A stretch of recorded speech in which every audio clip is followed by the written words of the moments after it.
the materials, you know, and I worked on that. I want, you know, I was like, what can we do with it, you know? And actually, I've been actually very impressed with the engine.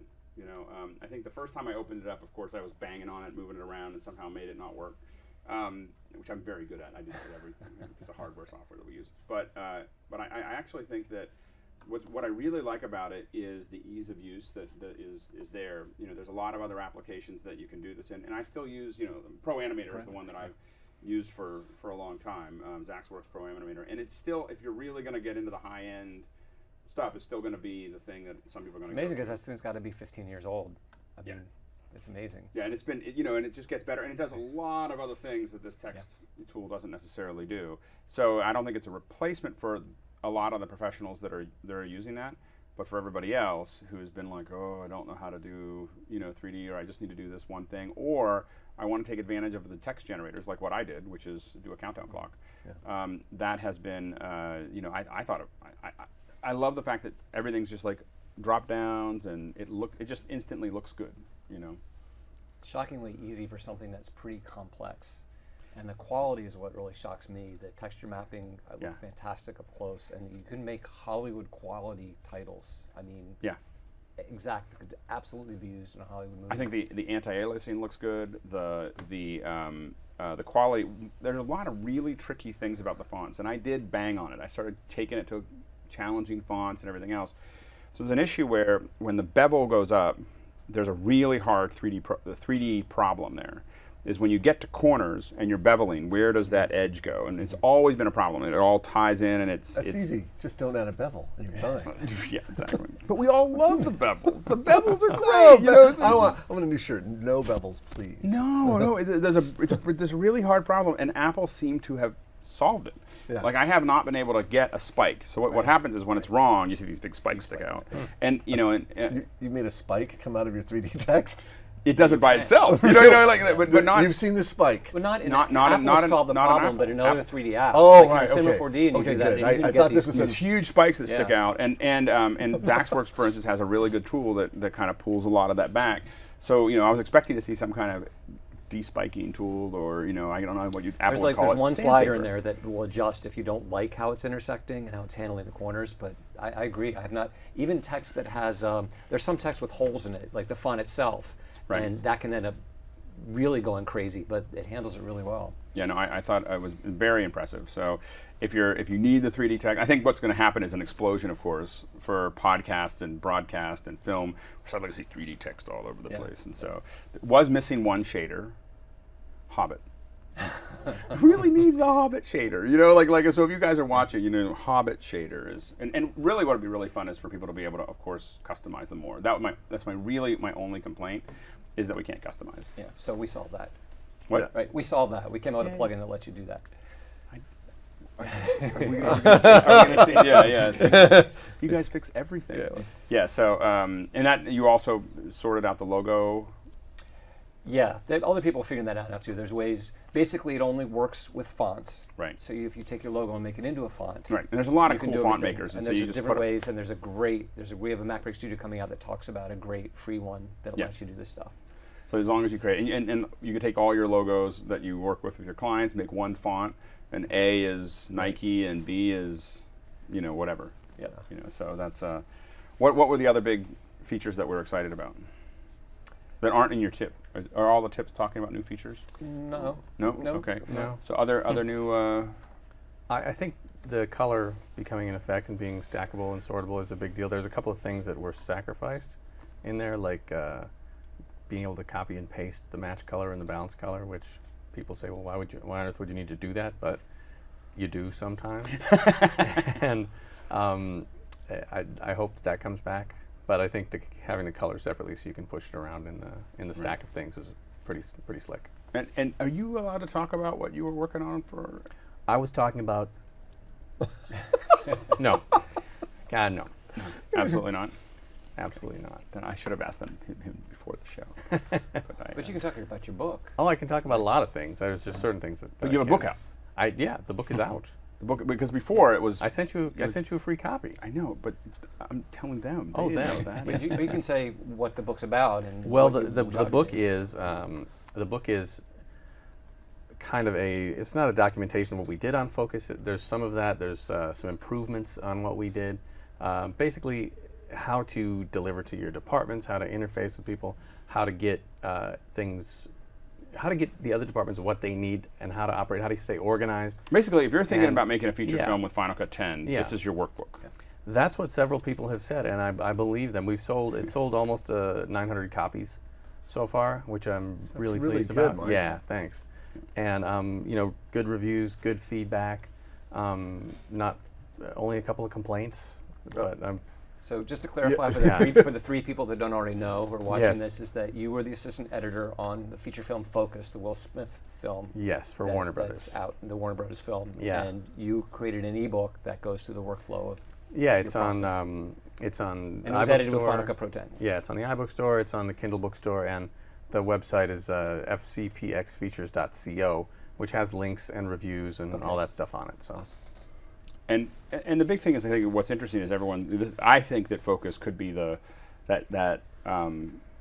It's the Cold Mountain.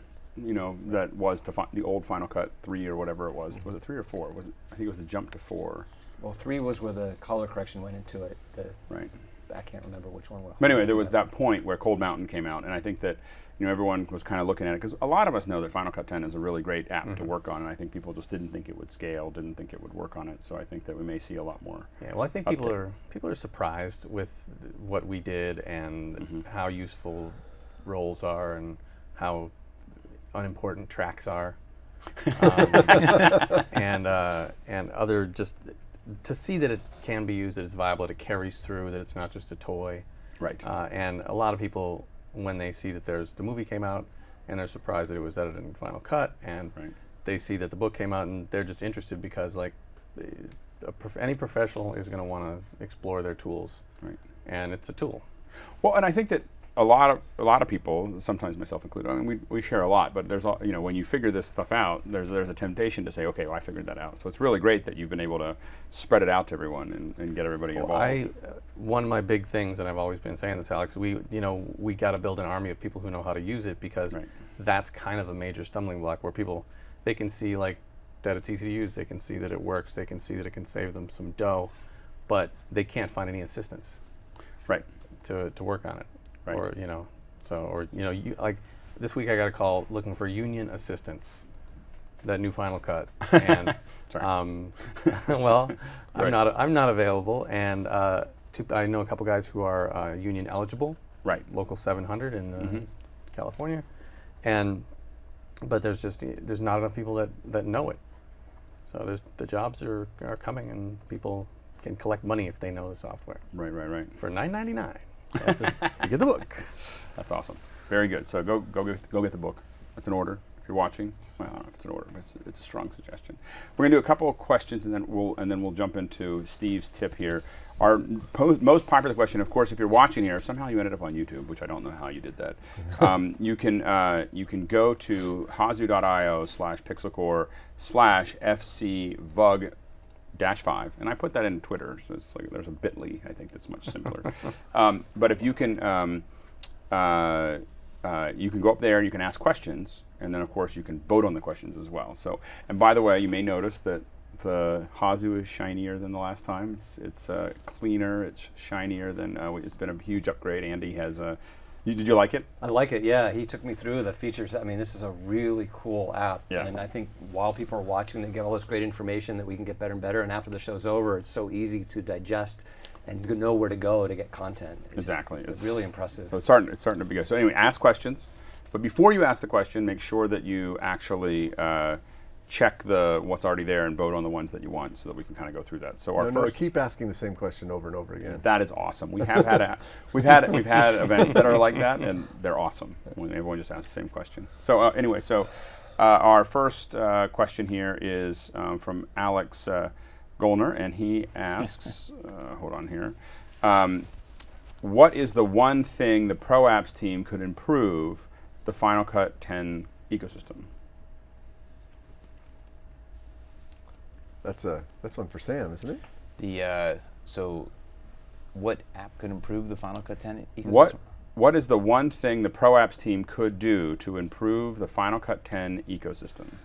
The one thing to improve the Final Cut 10 ecosystem, for me at least, is I think dialing in roles at this point would be the thing that I think would add. I want to be able to I'm so close to being able to completely finish in this app at this point where I don't need to do anything else. And if they could finish up with roles where I could quickly apply roles to components and certain other things immediately upon import, and have certain things that would target it, I think like between Color Finale and some of these other things, I'm like 90% able to do everything I might want to do. So I think literally it's a sound issue now where it's just getting the roles dialed in where I can really do a mix and have total control over that right in the timeline without maybe having to go to a DAW like Logic or Pro Tools. That's the big thing that I think I really want. I'd say one thing that comes to mind is a better, more complete archiving process, because it's easy to consolidate a library, it's easy to archive the footage, but there's other things that need to go along that get missed, especially related to customized templates.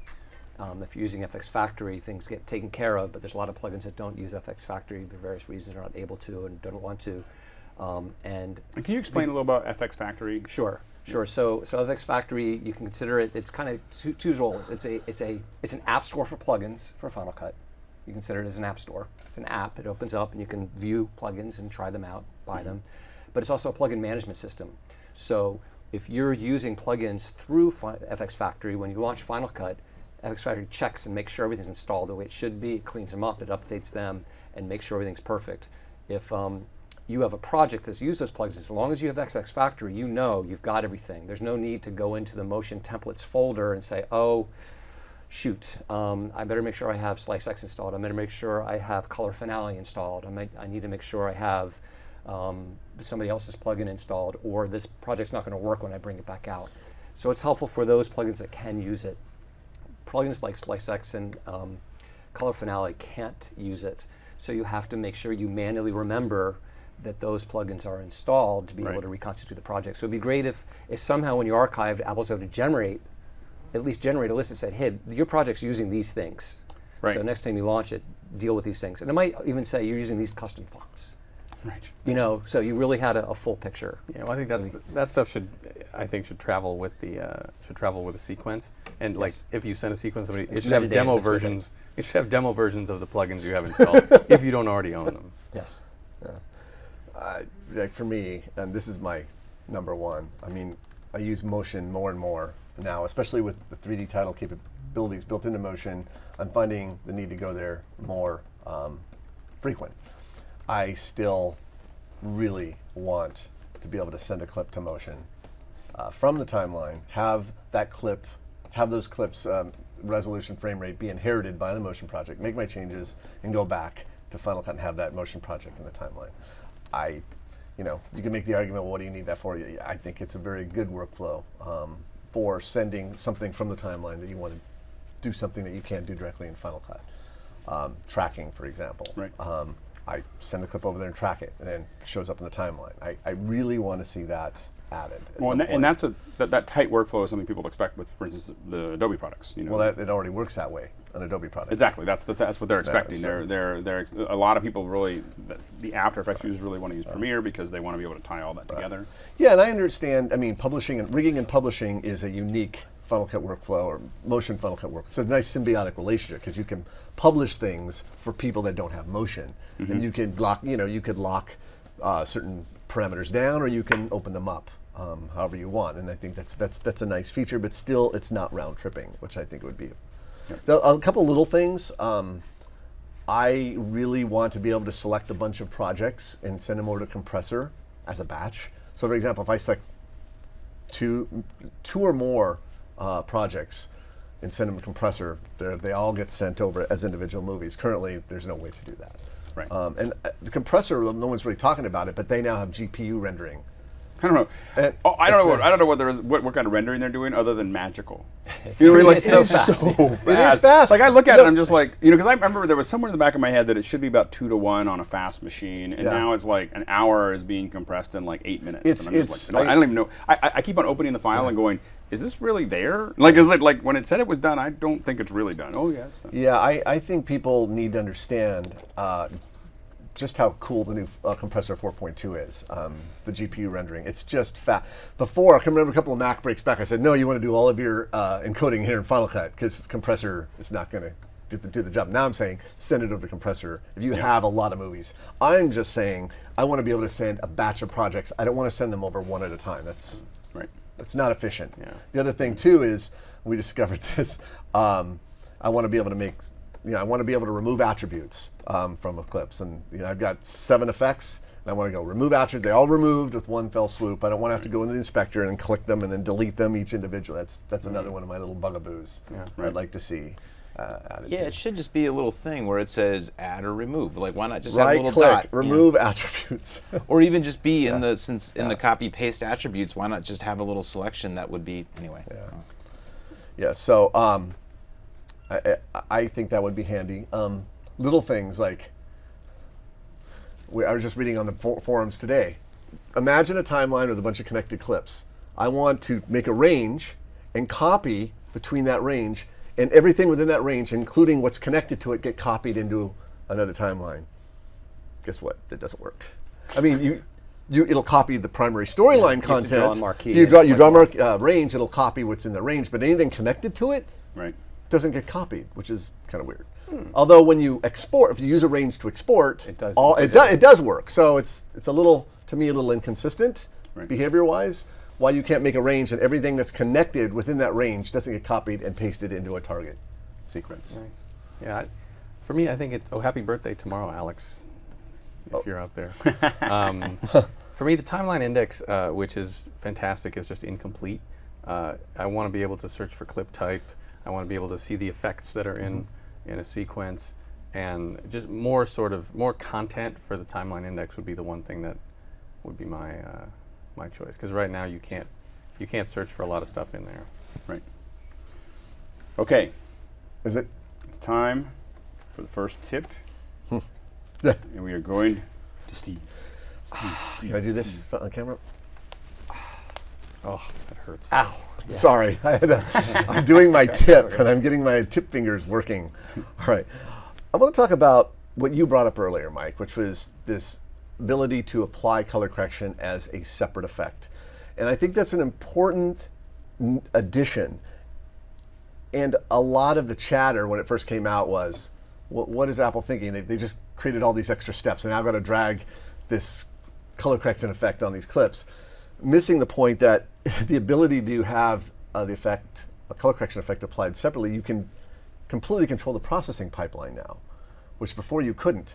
In previous versions, you would have a bunch of effects that you applied, and then color correction was always applied on top of whatever you had affected the clip with, like a Gaussian blur.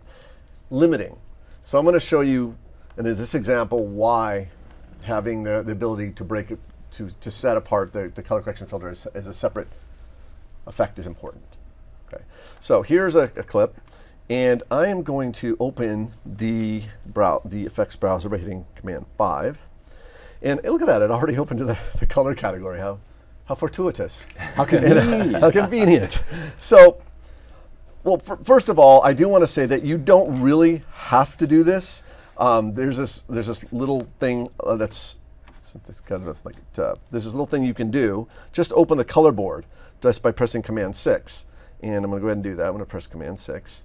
And if you make any changes in the color board, I'll go ahead and do this. I'm going to go to exposure, and I'm just going to do a base grade in this, in the sense that I'm going to mess with the exposure. I'm going to go ahead and can we crush the blacks a little bit, and maybe bring down the midtones. Okay. Now when I go back to the main inspector, you'll notice that it was applied automatically. So this is something that it's pretty much the way it was before. You make a change, and this time it just gets applied. Okay.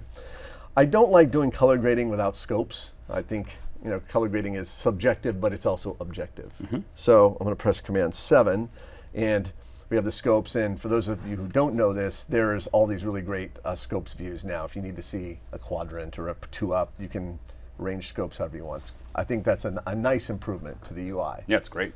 So here you can see, I'm going to go back to the color board, and I'm going to go make some changes because I need to see them with a scope. So what I want to do here is I want to stretch the contrast. So I want to bring the shadows down, and I want to maybe stretch the highlights. So I'm getting right there. Notice I'm right 100%. I'm broadcast legal right here. Okay, so that's good. And by the way, one of Yes. the things when you're talking about Yeah. color correction, and just to jump to the one little thing that's really important is it is a great way for you to understand scopes, is open up images and play with them looking at the scopes, and you'll get a very clear idea of what you're doing when you're doing color correction, just to play around with it, because having that feedback gives you a lot of information. It also has you understand a lot more about scopes in general. Yep. Absolutely.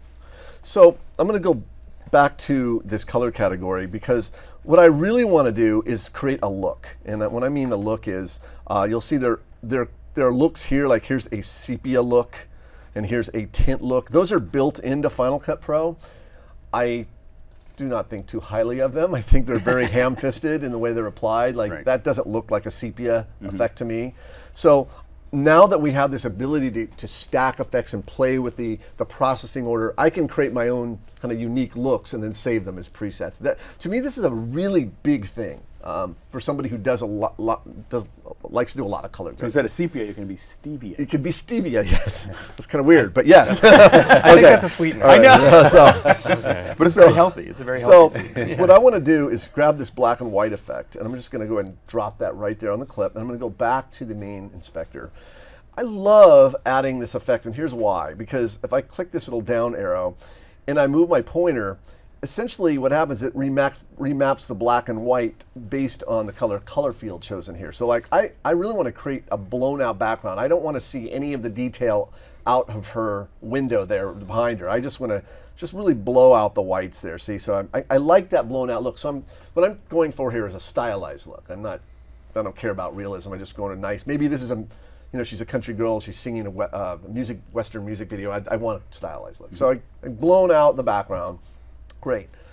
Now, immediately we see a problem in that the values are above 100, so it's going to get rejected by Broadcast QC, and I'll never work in this town again. So what I want to do is take this Broadcast Safe filter, and when I just throw that on there, and boop, just like that, now my levels are legal, and I still have the detail missing that I want. Again, which you could not do this before 10.2 because of the processing order. The color correction always came last. The color correction always came last. So it was really this addresses that problem. Again, this gives you more flexibility. Now I'm looking at this, and just to amplify what you just said, so I have this color correction, and then I have black and white applied on top of that, and then I have the Broadcast Safe applied on that. That's what we call the processing pipeline.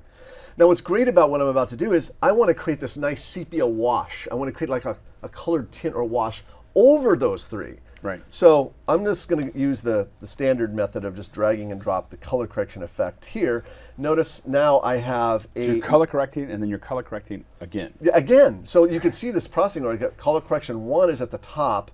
Color correction 2 is at the bottom. It's a color correction sandwich. It's a sandwich, right? So if I go in here and I'm going to go to the color field, this is where I'll get this midtone puck, and I'll just move it over here into the red area. And notice I'm going to push a little red into the midtones, just a little bit. And maybe I'll also I want some of the shadows to have a little bit of that sepia look. So I'll grab the shadow and I'll push that into the red as well, or the orangish color. I don't want to mess with the whites because I want my whites as much as white as possible. Right. But here's what I have now. I have this really nice wash, this tint wash, a sepia wash that's only affecting the midtones and the shadows, and it's applied on top of everything else. So I have I just have a lot more control in terms of how the looks that I want to create. Right. And then lastly, I can then go to Save Effect Preset. And what's nice is when I if I call this Rachel, let's see, I'll just call this Rachel Sepia. And the thing I want to point out here is that when you save this as an effect, it saves it in the exact same processing order from the inspector. And I think that's really handy because now when I save this and apply it to a similar clip of her, it's going to apply it in the exact same way. Hey Steve, so Yep. when you say on top, you're, clearly I see that you're putting you're putting the reds on. If you're looking at the image, here's the image, and then everything's up here. It's in the bottom of the order there. Yes. So that the bottom of the I order know is it's the top. Yeah, on top Yeah. is right. Okay. The bottom is the Sorry. top. The It's bottom is the obvious. top. Yes, exactly. Great. Right. Except when we're working with 3D text materials, and then the top is the top. Oh yeah, that's true. I Okay. forgot about that. Good to know. Some interface. The top is the top, non-conventions. except when it's not, and then the bottom is the top. Yes. But there's never a time, I don't think, where the middle is the top. Not yet. I'm just like laying that. Only on Well, Tuesday. That's So my really, my whole point in showing this is that look, you have what Mark referred to a color correction sandwich. You have the color correction at the top, and we did a base grade with the shadows and the mids, and we had black and white to blow out, and we had broadcast safe to correct it, and then we added a color correction on top of that to add the sepia wash. And then we saved that all as an effect. And that saves us all in effect. So I find this to be. Did you show where the effect goes? Oh, when it's just yeah, so we it can goes see in- once yeah. you saved it. Where do you go to get it? You can save it in your own category, but where did I save it? I shouldn't ask you. I forgot. This wasn't my computer, so it should be. Let's see here. Did you have to give it a your own category? Well, you know what? Let me find out. Let's see Save where it saved again. it. Save Save it it again. again. Where did it put it? It put it under Basics. basics, under fixed presets. There is basics. So you could have created. I could have created my own category. Right. I could have put Salesforce. there it is. There. Yes. Yeah, But Rachel's- there's the Rachel sepia. So if I go to another clip, I'm over here. I haven't used a scroll ball in a long time, but that's weird. But if I go over here and then option click to move the playhead, and then let's see, that doesn't really look great on that clip, but you get the idea. If I was applying it to a similar clip with similar lighting, similar exposure value, then I would get the look I wanted. So Very cool. there is my little tip. Excellent. We're going to jump to our questions again. If you have any questions that are coming up here, go up there and vote on them. Ask them if you don't see the one that you want. The next one is from Leo Hans, and let's see here. Let me. I have a little framing. Move this up a little bit. Sorry, 1 second here. I'm gonna.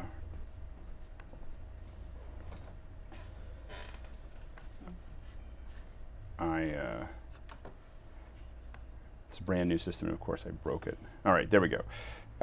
So Leo Hahn says, I guess we all agree that FCP XML import should be supported for more and more applications since FCPX user base is growing. What do you think about Logic X being so bad in this manner? I believe that Logic X should be the showcase about FCP XML power. What he's saying is, Final Cut XML delivery to Logic 10 is not ideal, and I would agree. It's What he said. But yes, yeah. You of course you want to make sure you take all the time to tag your roles, and presumably all of your roles will show up as tracks because Final Cut 10 is a track-based metaphor. I mean, Logic 10 is a. Now, I will Yes. say, though, I think, like, if you're using your roles correctly, you can deliver an amazing-looking AAF to Logic. So, you know, in terms of actually delivering to Logic, like, I started doing that, where, like, first off, you're dealing with all of the filters that are in Logic. So if you're comfortable with Final Cut 10 as a, you know, with the audio filters there, transitioning over to Logic isn't so bad. And what was really interesting is actually we had a independent director. Independent study show. Huh? Sorry. No, an independent feature film director who started off as a DJ, right? Right. So he learned Logic first, and he transitioned and edited his feature film, and he just shot a 6K Dragon feature, and it's called Suburban Cowboy. That's actually one of the FCP Works presentations we did, and he started in Logic, and he mixed his film and composed an entire album based around his movie, but he started from Logic and worked his way over to Final Cut, and he found Final Cut confusing.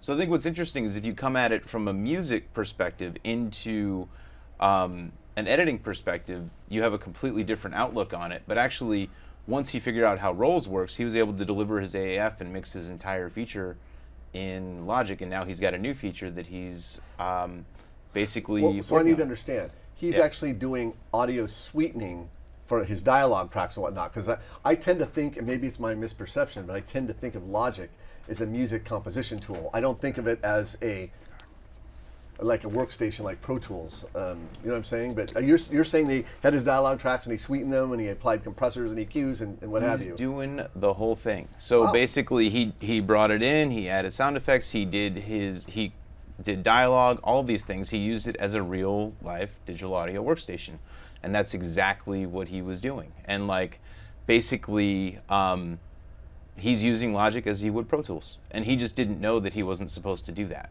And I think that's really kind of the difference, is like, people think that you can't use it as a digital audio workstation, but actually it works just fine. And you can bring in an AF that's completely organized based on all of the components through your waves, and it's just a question of most sound designers don't think you can do it, and they don't work that way, so you're told that you can't use Logic. But I've mixed a few shorts at this point using this exact workflow, and it worked great. There you have it. There you have it. Yeah, I think in where I work, in movie and TVs and stuff, the Pro Tools is so built in. Like all the mixing stages have Pro Tools is already there. Everybody has their $20,000 worth of plugins. Everybody, it's in place, and people, there's a lot of resistance. I've taken XMLs and compared them, and I'm not a Logic user. I'm terrible at it, but they don't. They look like they're working. They don't look any different to me than the Pro Tools ones, unless the tools themselves are different with them. But how it comes in, how it's laid out, XML to Logic X has been okay. The one trick is you should go through X to Pro before you deliver to Logic. So XML can be buggy, but if you bring it into X to Pro first and you have it X to Pro prep the AF, it's going to sort the same way it would for Pro Tools. It's going to sort all of your roles or multi-channel audio into each, it's going to be actually perfectly organized. Michael Garber did a great tutorial way back when on this, and it's actually, I can show you guys if I had something. Do we have Logic loaded on here? I don't think we do. Okay, if we did, I'd show it to you. But it basically, We'll save that for the Logic virtual user group. Coming to you. I don't know. But it's a total misconception. It completely does work. Just use X to Pro first, and it's going to come in the same way your Pro Tools. My AFs problem would. was I didn't launder it through Extra Pro. I'm dealing with roll straight to in, and XML I was less is than not there ideal yet. for me. Yeah. I needed a Garber. It's not as pretty XML as it is AAF. Now they use Extra Pro on Focus, correctly? I believe they did, to get the content. Now there's just in my own question, because this actually came up today. There's a low cost Extra Pro and there's a more expensive Extra Pro. I think the low cost one has a limited number of channels. Number of channels. Okay. Yeah. And I think, do you have full control over all the sub roles? I think you might not have. At one point, I don't think you had complete control over the sub roles with the light version, but you can slot your sub roles and do all this other stuff where it's really organized when it comes into Logic. If you label each of your individual microphone channels with a sub role on each of the components. Excellent. All right, one more question, and then we're going to go to Mark. Our next question is from Nikki Gordon Bloomfield from Bristol, UK, and Portland, United States. I don't know which one right now. UK is at midnight there. Anyway, what's the best workflow for dealing with 4K video, chroma key, and overlays? Optimize first. If you're going to be so if you're on Red, for instance, the best thing to do is probably to optimize into ProRes. You're going to get much better performance on your keys, and don't be in proxy mode when you do it. Make sure you're in optimize or original mode, and you should get a way better key from the 4K footage. And if you're dealing with ProRes, that's, I think, now. Keep in mind that it's going to optimize your entire clip. So if you have a really long clip, that's going to be a really big file, because that 4K file is going to be a big giant 4K ProRes 4x4, which actually may end up being larger than your R3D, depending on what your compression ratio was when you started it. Do you guys mix and match formats and frame rates and quality and everything else when you're working? I try not to. I try to, if I have multiple formats, I'll try to just optimize everything or transcode outside of Final Cut, depending on what the end game is? I have to admit, I think we've talked about this before, but I'm like religious about it. It's like it is like everything, no matter if anything is different, I look at everything and everything gets conformed basically into a a single compression, single format. And I find that I just end up with a lot less rendering. Yep. The Compressor has some really great tools for conforming. Yep. Frame controls and frame rate controls that really make the files coming out really what you want, optimized for the project that you're working in. Yep. No, absolutely. Absolutely. All right, Mark, are you ready? Sure. All right. Mark Spencer. Or as like my son says, Spencer. Spencer, yeah. That's how I grew up with that. It's not bad. No. Spencer's Wait, the so I first have a cousin whose first name is Spencer, and first thing everybody says is, Spencer?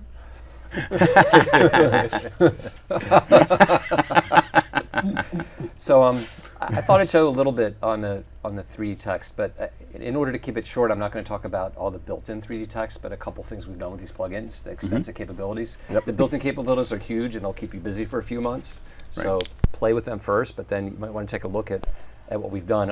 We have 4 Ripple 3D title plugins. Here they are in the titles browser. There's one called Ripple 3D Styles, one called Ripple 3D Scenes, Ripple 3D Title Drops, and Ripple 3D Title Animations. The title animations are free. So they extend the capabilities of the built-in animations by blurring the background video and publishing position and scale, so you can keyframe them and do a couple extra things. So if you have XX Factory, just grab those because you'll want to use them. I'm just going to show 2 little things here. This mouse does reverse natural scrolling, and it drives me crazy. Oh my God. But so Ripple 3D Styles are a collection, huge collection. You see there's 234 templates in here of 3D title styles, but they're more than styles that you would find in the styles editor. I guess I can't draw this any wider here. They are 3D styles organized into categories based on the type of content they have. And so I'm a little trouble scrolling, bricks and artistic and concrete. And one thing about these is I found as I was applying different materials in regular land of applying materials, I wasn't always sure what it would look like, because you get a little chiclet, with this. Yep, chiclet. And you apply it, and you're like, not quite what I want. You apply something else. So what I did with these, if you move the pointer over in one of these, you get this very large preview of exactly what that material is going to look like when it's applied to text. It's large and it's animated, so you can see the front and back. And of course, you can modify any of the bevel and the texture and everything, but you really get to look at what it looks like. And we've included all the Apple has 90 built-in textures or materials, but there's 234 here, so we have a lot of our own custom ones too that use custom materials. So for example, let me scroll down to... So you're using custom material, you're loading in custom materials. Yes, we're loading in custom materials. So they're custom substance, what they call a substance or a base layer, a custom bump map, and a custom specular. And you can't normally do that, right? You can do it in motion. You can do it in motion. You can do it in motion. So these are motion templates published to Final Cut. Got it. So that lets us do things like, here we've got this sort of paint chippy thing going on. And there's a lot, I don't know, I think a lot of these are really beautiful. Some of them are the built-in, there's kind of a really rusty You know what the problem with hanging out with Mark is now? Wherever we go, he's like using his phone and taking pictures of everything. Like, I gotta take a picture of this dirt. I gotta take a picture of this rust. I gotta take a picture of this. Only you had a collection of grunge maps that someone had gone through and taken all those photos. Oh wait. Yeah. Actually, we should talk because so I'm gonna go to Rust. I'm gonna take one of these rusty ones and I'll connect it here. If you could apply this to furniture, it would be great. Some of these looks. Well, so check this out. So by default, when you play these things, the background video automatically animates to become blurry so you can focus on the text. So you don't have to do that manually because frequently you want the background to blur so you can focus on the text. And the default preview is this kind of crazy huge preview thing, but that's just so you can see it as you're browsing. But once you have the text set up, there's a set of parameters that makes it pretty easy to go through. Oh, I don't want super size, I just want regular size text.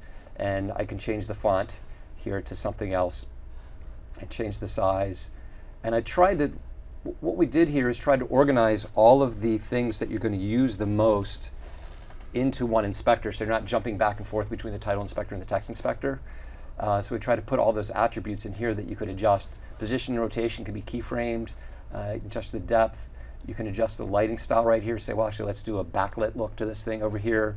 And once you get all set up, you can go and use different animation styles. And the engine here is just amazing. So we're on a little Retina MacBook Pro right here. Yep. So I'm going to press the / key. Let's see if looping is enabled on this or not. And I'm playing back. Okay, it's not Command L, I think. Command L. And let that loop. So while it loops, I can try out tumble and drop. So in real time, I'm playing back 4K. I'm sorry, this is HD. And those HD. And those animation styles, is that something you also customize, or is that something that comes with it? That's the So in each of standard? these, it has a large number of built-in ones, which then you can adjust things like how long they last, Right. how they ease in and out, and then you can add on top of that keyframe animation as well. So you can do some positions so the text continues to move. So really easy. Let's It's add pretty on. amazing. I have to say that the speed at which it renders, all of this is It's a kind whole of nother shocking. level of it. Yeah. I was- It yeah. actually plays back better than it skims. Yeah. you know? I've only used 3D text in a couple of other times, and it was so horribly difficult. I think that that's what's mind blowing. Is this would never even occur to me to even attempt this. I tried, I'm sure you guys have tried some of the Maya stuff and some of the other stuff, et cetera, and it's like, I don't know how that works. I am an editor, in the same way I try, and this is I can do this. That's the thing. And It really makes it approachable. That and the performance is just crazy. So this is one way of getting a lot of different texture ideas in something where you first focused on what the look you want, and then built into it are all the options to tailor it and animate it. It's great. And you're kind of done. Something very different is this 3D title drops, 3D drops. And what 3D drops allows you to do is add your own texture. Okay? This is so my I'm going to favorite use, plugin. there's 3 different kinds here. Here's one that's got a reflective floor and kind of an infinite universe, and you can modify that. And here's one that's on a wall with shadows, and you can move and animate the lights. And here's one that's kind of like the styles that it's just on a video background, but I'll use that one. And it's got this cool texture of a little drop arrow. Yeah. So by default, but check this out. So I took some pictures while we were in Vegas, and in fact, and he's still taking pictures. yeah. So I'm always taking pictures of textures, in which Do you have I have to back up for a minute because Alex had us do 10 years ago, go out and take a bunch of pictures of doors or something. And you thought that was going to be useless. I actually did. And I Alex, really that's enjoyed doing it, and I've been doing it ever since. So I already had, when this feature came out, Right. I was born for this feature because I already did a lot of Cinema 4D and I was very familiar with the stuff there and knew motion really well, and I've all these textures. So, but while we were in Vegas at AB, I was shooting, and you might be able to tell what hotel that is if you look around. But check this out. If I just click the little drop well, and I'm going to purposely make this side smaller so we can focus on the text, and I'm going to make this smaller so we can really see what's going on. I can't make it any smaller. But as I click on these different textures, they immediately wrap the text in a very pleasing way with no adjusting. Where's I mean, my dog? It's pretty, I don't know if I have Oh. Darla in here. I'm sorry, I don't. This one is just that is the baggage claim cart at the at McCarran Airport, And so if I click apply, I have this. I'm trying to make things a little bigger here. That is I mean, it's really kind of shocking how nice that looks. Can I close the inspector or not? take a really long time elsewhere. Here, let me move it around a little bit. I mean, it's insane. And you can adjust the scale and how it maps and the position and the rotation of that texture map, how it wraps around that text. And these things have seams, but they've done a good job of hiding all that to make it very.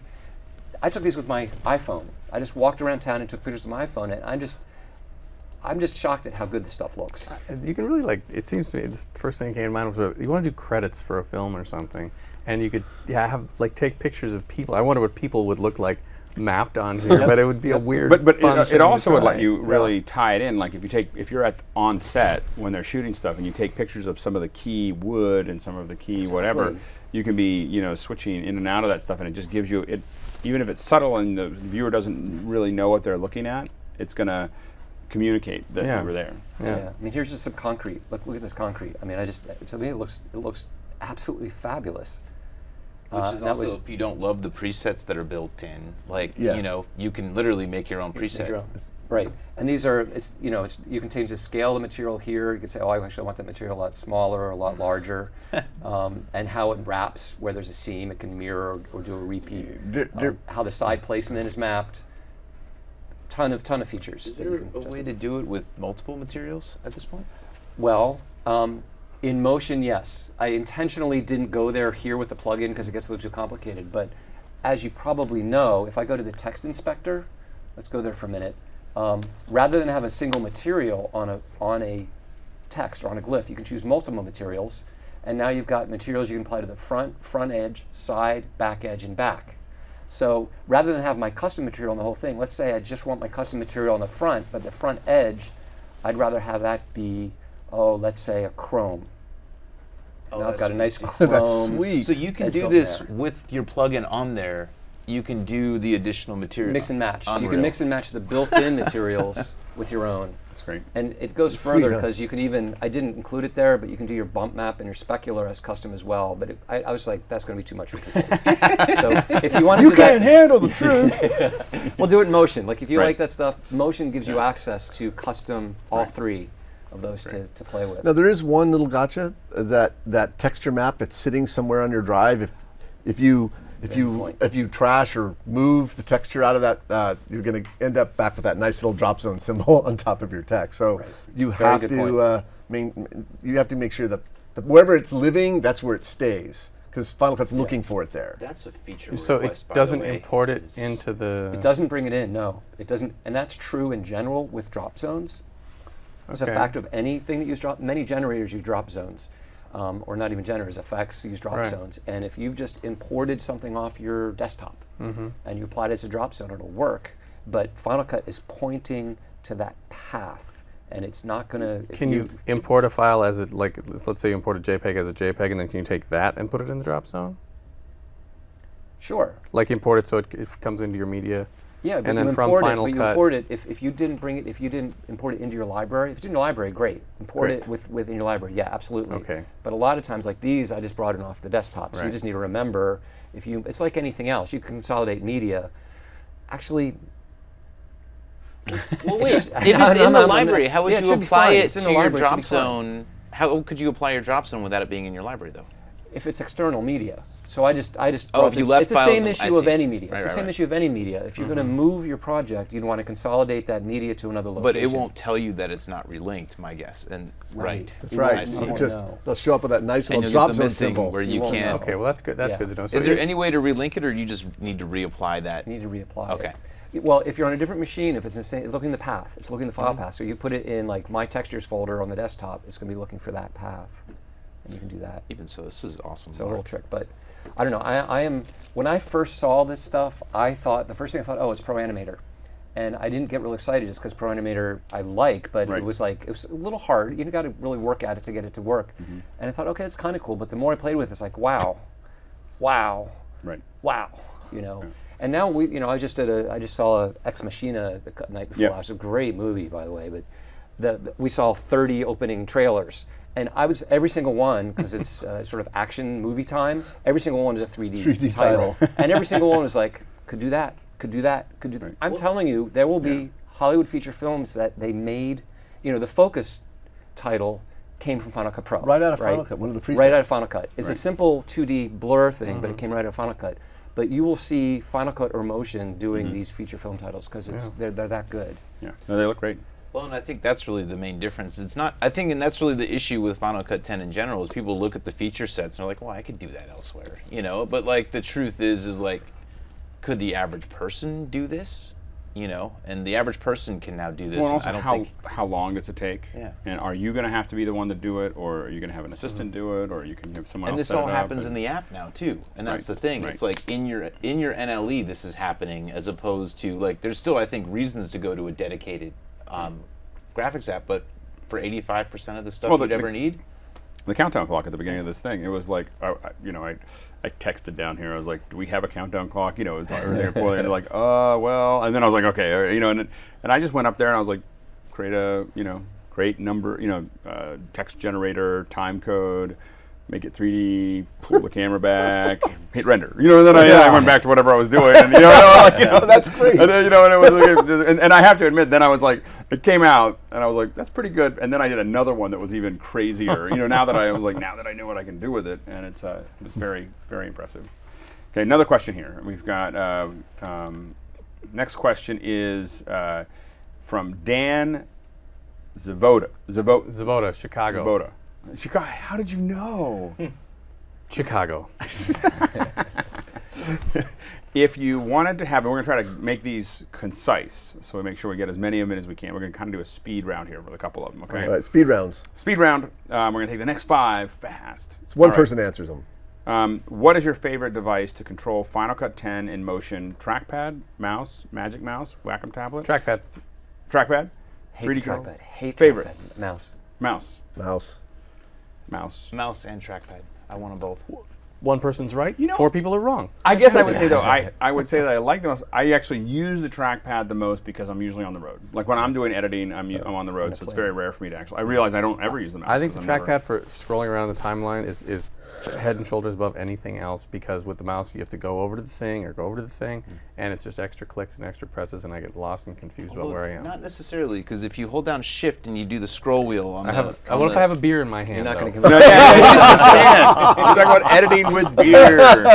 So by the way, I think the only killer reason to have a mouse actually is a resolve-based thing. If you're in resolve, you need to middle click. But for Final Cut, I think the trackpad is, being able to scroll just with the gestures actually. Scroll and pinch and all that can't beat it. All right, next question. All right. Our next question is from Salvatore Barrera. Do you know where Chicago. he's from? Yeah, see, I was just a guess the first time. All right. A few Final Cut user groups ago, you listed your favorite plugins and add-ons. What are you using now? So what's your favorite right now? We're just going to go around. Track X and Slice X, I use. I'm really interested in Color Finale. I've just started playing with it. +1, Color Finale. Color Finale mixed with Slice X. Did you guys see this thing? Yeah, where you can track your color corrections. Power I've seen Windows it. in Final Cut 10 now.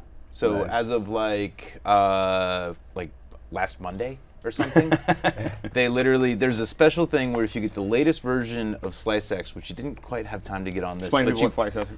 so Slice X is the thing where it's mocha tracking, basically. Yep. So Core Melt Industries. So what it did is it took Color Finale and published a special version of Color Finale where you could now track the mask using Slice X's tracker, and it takes your Color Finale grades, and you can now track the way you would in Resolve. We have That's that break really episode. interesting. That's be great. Yeah. Excellent. All right. Next. Our next question is from, I'm going to say, is it Luis or Luis? Vale from Portugal. Let's I say know you were going Luis. to say Chicago. Let's say Luis. Luis. Usually that has. When filming from a drone with a GoPro at 4K resolution, what would be the best way to crop down to 1080p and also have the capture stabilized? Stabilize first at crop later, or vice versa? Stabilize first. Stabilize first, crop later. Because you're moving the frame. Yeah. Yeah. So you want to move the frame, get it all stable. Because what's happening is that frame is getting, to stabilize it, it says, okay, I'm going to make everything the same, and I'm going to keep on moving the frame so that if it was moving up and down or side to side, it can all get in there. So that's, and then also use gyro on your drone, but that's a whole other show. All right, so Yeah, gyros. it's all about gyros, and not the Greek kind, 'cause that's not how you say it. All right, It's hero. So, that's what I say. It's not heroes. Andrew Dalsimer from New Orleans. New York. You're close. That's great. New Lightroom user. Any suggestions for a workflow from Lightroom to Final Cut 10? Stump the chumps. Stump the chump. He stumped the chumps. I know a good friend of mine uses it for all his time lapse, goes through Lightroom because of the ability to run, I forget the app, that allows you to keyframe your color corrections over time across it, and allows you to remove any of the kind of sudden glitches you get, bright spots, and then he comes back into Final Cut. But I think he just exports image sequences or movies. He must export full movies. Anyway, he could post, ask us a question, I can find out. Okay. Yep. All right. Next question. This is from Ian Anderson from Brisbane, Chicago. Brisbane, Australia. He said, according to Apple staff I spoke to at NAB, the feedback form is the main way that Apple prioritizes new features. Can we all please request things that we really want, like role-based audio submixer and motion round tripping, your top requests? So this is, I think this is it's a crowd, Is this a it's plea a crowd or sourcing. okay. Like everybody go to Final Cut and say you want Okay, motion I round got one. tripping and role-based audio submix. I guess the point is use the feedback form because it's read. It gets read by people at Apple. But And not only read it, but put in motion round tripping. We should all do it on the same day. Exactly. They'll be like, wow. Oh, no. They'll would feel say- the power of the bug. Two comments on that. Go ahead. They know about those two requests, the Kraken. right? They know, they've heard those before. But they have to hear it more and more But and more. and if there's a sudden onslaught of 1,000 people requesting it, They're just gonna they blame know us. what's going on. You know, so it's Can like everyone stagger your responses Yeah. over the next month? Yeah, just we'll break into teams. You guys do it on this date at this time. You guys do it this date at this time. You know, it's just a matter of figuring out what the system is so that you can game it.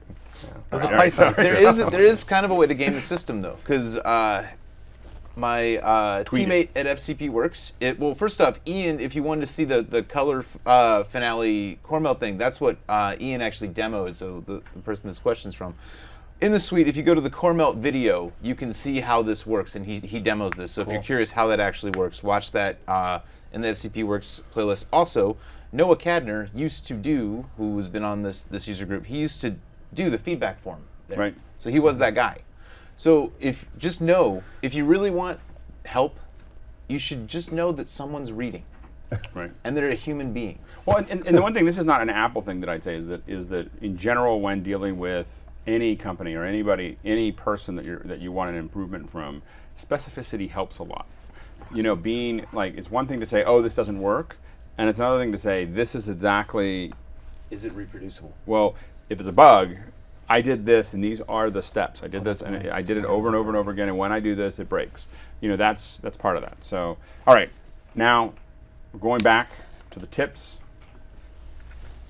Are you ready, Mike? It says they're missing plug-in again, but I guess it's okay. No, you're good. Let's see. Yeah, I'm good. I'm good. We can go anytime. Whether or not it's all right. Good. Yeah, we're fine. Let's do You're it up. high. Okay. I hear a lot from people about the fact that they want to work proxy only, and it can be difficult under certain circumstances because Final Cut has such tight media management that you can't break away from your original media sometimes when you just want to take a little drive home and go work for the weekend without 82 terabytes of red footage. And there is a little sort of cheat to accomplish that. And I have to make myself a note though first. Never follow Mark Spencer because he messes because the his whole demos are interface up. fantastic. So I think I'm going to just hurry through this so we can talk. What I have here is I have two libraries, and these are from a movie that I wrote and directed a few years ago, and that Sam demos with sometimes too. I've been using this for a year. I now. know, Like, it's fantastic. So right now we're on optimized original media, and we have, this is red footage with sync sound, and over here we have a missing file because the originals are not in it, but if you go to Proxy, the proxies are in it. And I'm just going to close these two. Now the real question is, okay, how do you accomplish that with external audio? Because what happens is, you've got your proxies, you move an event into a new library and you say move proxy media. If there's anything, it's also, number one, going to want to take your original media, and you can't just go in and manually move the proxies if they have second source sound, because sound lives in original media. So what do you do? What I think I do is to isolate my second source audio in its own event. And just to take one step back, this works with the sort of leave-in place model on. So your media is all outside of external to your library. And what you can do is you can take all the loose audio in your event, sound effects, music, stuff that was recorded on set, and put it into its own event, and move that event into a new library. It's still externally linked, and then consolidate. You change your media storage locations to be in the library, and you consolidate your audio. So it brings all of your audio into the library. So I heard a two-step process. Is one, you do a media management, but you check proxy only. That puts all your proxies into a library. Well, let's get to that in just a second. Okay. I'm talking around a few things here. So you want to start with your media outside of your library, externally managed. Okay. It works best when it's not in like the Final Cut Pro externally managed system. So you leave everything where it is. You leave your red folders intact, and the first thing you can do is take your audio and move it into a new library and consolidate it there. So now you have a library with audio only. Then you go back to your original library, which is up here. I'm going to expand this out a little bit if I can. I wish they would make something bigger. Anyway, I'm going to have to close the inspector. Close the inspector. I might be able to get some. All right, I like it. There we go. Some little space. Oh, there we go. All right. So many things to be excited about. And the other thing you want to do is, even though you have all your external media, when you make your proxies, change your storage location to inside the library. So you'll have your external media, you'll make your proxies to the inside of the library, Right. and you can then, when you go to move your proxies into the other event with the audio. So now you have your separate audio and your proxies that got moved. It's going to have an external link to your original media, and then take the original media offline and copy all the good stuff that you want onto another drive. The way I have it set up on this one, let me open a Finder window here. I have my libraries here on this external drive. I have all my external media here from these days, some red files, some sound. And then inside these libraries, like you can see, this is over 8 gigs, and show package contents, and you're going to have transcoded proxy media, original media that are just links, right, and your sound. Oh, the sound. Did I put that somewhere else? The sound must be audio only. There it is. Original media for sound, and there's all the original media for sound. So now you've got proxies and audio files, and you can walk away with a small drive for your flight to New York, and be done by the time you land. And be done by the time you get there. And when you come back, of course, when you're working, it won't. You can't switch back to original media because it exists. But when you come back, because of the way you did this, that proxy media is still linked to the original media. And when you switch back to original media, it should just relink again. When you take that copied, managed library and move it back to the main system. And here's one. That's awesome. Here's one random thing that happens, which is kind of funny, is if you take, you may open up this library and you'll have all your proxies will be there except for 1 or 2. And you know they're in the folder, you can see that they're there. And if you are in this library with no proxies at all, and you go over here and say, make proxy, when you click on a clip, let's see, info, down there, this happens to have the proxy, but you can tell it to make a proxy and it will sort of ping your folder and your proxy will reappear. So it's make proxy or make proxy appear. Yes. So wait, so sometimes if you have, so I have a question that I don't know if this will actually work. Well, if you have your proxies and sometimes the Final Cut and it's pointing to a given location, but you know you have proxies living there, but you've been disconnected from your external media, will that work then? So the question is, okay, if you have proxies that everyone's sharing to a common location, but for whatever reason it's outside the library and it doesn't work, but it's pointing to that library and they're all in there. And you're nowhere near your original media, it will work, yeah. Oh, so you can bring your proxies back online then? Yeah. Yeah, you just say make proxy again, and it checks them. It checks them, and then they come back. It doesn't happen all the time. It doesn't happen consistently, but it does happen sometimes. So there you go. There you go. That was great. That was an awesome tip. Yes. All right. All right, now next one we're going to Sam. We did the lightning rounds. We're going straight to Sam. Okay, All right. so real quick, just one little feature thing that I was so excited that no one really talked about because not many people know about it. If you guys notice, just real quick, this is now resizable. So if you come, you can now make this longer. Yeah. Which That's your tip? for the that was it. That was Let's go home. Wow. No That's idea. I mean, that was awesome. It was Mike's tip, which was okay. It's you know, Miller time. but then there was the resizing the window. You're welcome. All right. It didn't used to be. It used to drive me crazy. However, Because you can fill that window up pretty easily. Yeah. yeah, well, and that's the thing. If you're doing a lot of keyword collections, Yeah. especially in a movie like Focus, for instance, where they're using things like line-based keywords and some of these other things, you may have 9 million keyword collections that are going.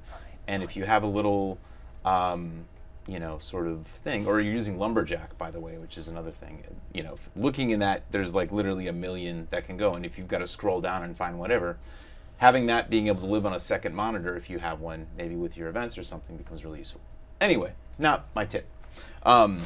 The actual tip we're going to talk about, believe it or not, is group workflow in Final Cut 10. And a lot of people think this can't be done off a network. There is a lot of questions about whether you can do this over basically SMB or AFP.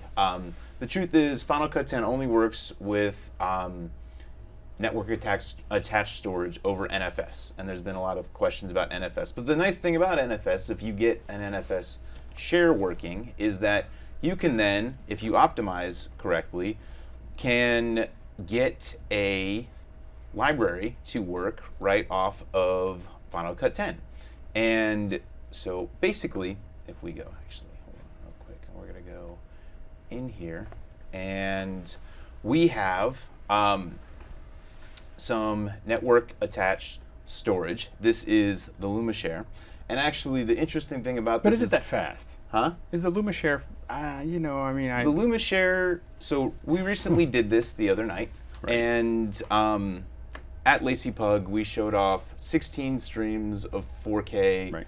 on a Mac Pro, and then we did it on 3 more Mac Pros, and then we did 10 more on a Retina MacBook Pro, and then another 10 on an iMac. So 84 streams of 4K in conjunction with each other, all coming off the same server. And that server is actually in this room. It's right over there. It's on. There we go, right there. It's playing. Oh, look at that.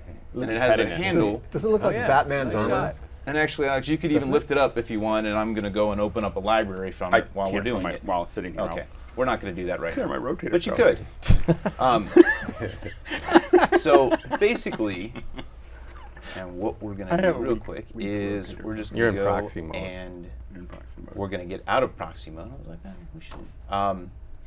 And basically, if we go back to the original, we have a library that I just opened that's living right on the network with coming off an NFS share. And if you want, we can see how fast we're going here. This is over 10 gig Ethernet. And we'll just go select the target drive. And we are getting, and this is over Thunderbolt 1, I believe, because this is not a Thunderbolt 2 laptop. But we were able to, actually, you know what, we'll do this guy. We were able to go off Thunderbolt 2 and get over 1,000 megabytes a second yesterday off a laptop. But this is, if we go, this is consistent performance. It's pegging. Now you're just showing off. This is off a laptop, basically, which is what we're doing this off of. And this is off a Thunderbolt 1 laptop. So that's actually the limiting factor is Thunderbolt 1, not the 10 gig Ethernet. So we could be going faster. And if you notice, there's not a lot of dips in performance here. This is steady. Right. So basically, we're not, if you've noticed in a lot of these speed tests, sometimes you're going to see it's going to bounce back down to 300 or 400. This can affect your video playback. This is consistent. And this is over NFS, which is what Final Cut 10 requires in order to run a library and get performance. And also because of the way that we're doing caching, your waveform performance is probably going to be faster on this than it would be on a Pegasus. So you can run all of your waveforms, and we did a test the other day where we had this actually open in Resolve, and we were getting 4K open EXR performance playback because of the caching that we were doing, and we're still optimizing for that. But the truth is that this is the throughput that we can get through this over 10 gig Ethernet, which is a $30 cable, is pretty awesome. Is it a RAID 0 NAS? Well, you can do you can do up to 3 drives in a given pool as redundancy. So it's kind of up to you how much you want to do. Well, I just wonder how fast the drives are, if that's a So gating factor in your storage box, there's a few different configurations. What is it right now? So right now we have 2 pools in there. We have 24 2.5-inch drives and 24 SSDs. But you can have up to 58 SSDs in that box, or 2.5-inch drives. And if you notice, you don't really hear it. That's really No, the it's thing. shocking. Oh my The gosh, thing's it's not so making any quiet. sound. This is just living in the room here, and basically, it's in terms of performance. This is you, off a Carol laptop, so I might as well just show doing you. my best. I was doing my best prices right. Whoa. So how much total storage is in that box? So you can get up to, if you did 2.5-inch discs, 72 terabytes living right in that box. You can do, if it was 3.5-inch discs, you could do up to 90 terabytes, and SSDs up to 58 terabytes right in the box. And then you can expand outward from there if you need. So Wow. we could do with this system up to 1.5 petabytes if you needed to. And in terms of this is right off a laptop. Right now I'm doing 10 streams of 4K off a laptop in multicam mode, no issues. And if we come over here real quick, I'll open up a larger library, and you can see how this generates waveforms right off the library. So if we go here and I open this up, we're going to open up the library, and I'll just kind of show you. This has some hour-long clips in it. This has all kinds of other things going on with it. And if you've been used to working with Final Cut 10 libraries off a network, you will see some slightly different performance than what you might be theoretically used to. And if we come in here, and actually, what we'll do is, so if you notice how fast these thumbnails are now generating, it's and some of these, like I said, are hour-long clips or longer actual feature films, and there's about so if you notice these things are just popping right up. And if I go to show waveforms,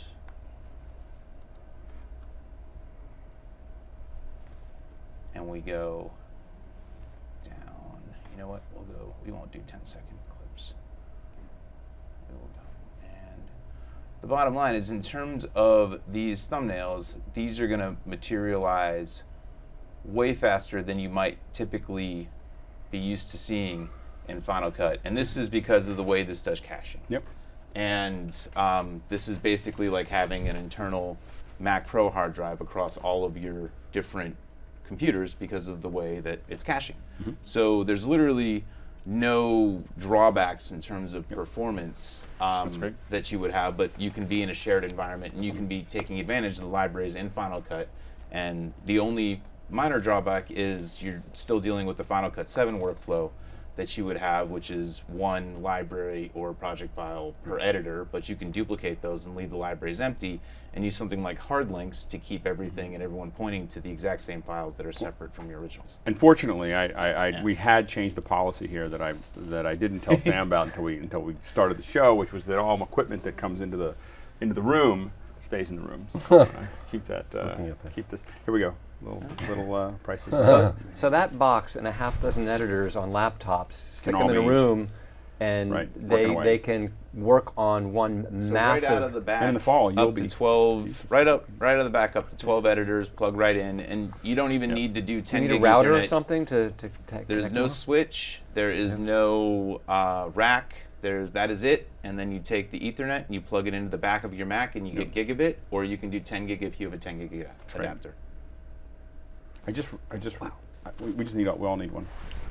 So you can send one to each one of us. Actually, So I if won't keep this one. You As can- a gift. As a gift. As As a gift. So this is available now, Alex. I guess. How much? So it depends on the model you go. So if you do 3.5-inch drive, starting at $9,000 up to the SSDs, you can go up to like basically 100,000. Really? Yeah. That's so- my version. But And what's the then- next closest thing that if you So didn't have this, there's what would you HD, spend? And then there's 4K, which starts at about 23. That's where 4K workflow, we're taking advantage of 10 gig Ethernet makes sense. This used to be like a wall of servers. Well, that's what I'm asking. If you Yeah. didn't have this, you're spending an order of magnitude more money than this. Typically, you know, and that would be, you know, you guys can go shop around. But the truth is that, you know, this is now available. If you go to LumaForge.com, that is, it should be operational as of this writing. If it's not, let me know. But also, we'll be finding out shortly from here. But it is operational. It does work. If anyone has any questions, email me. And there's some really cool things happening, I think, in terms of group workflow and Final Cut 10 that maybe not everyone knew could happen. So Incredible. Sam wins. So we're going to wrap this one up here. I realize that it's instead of being SMS, it's SMMS. Sam, Mike, Mark, Steve.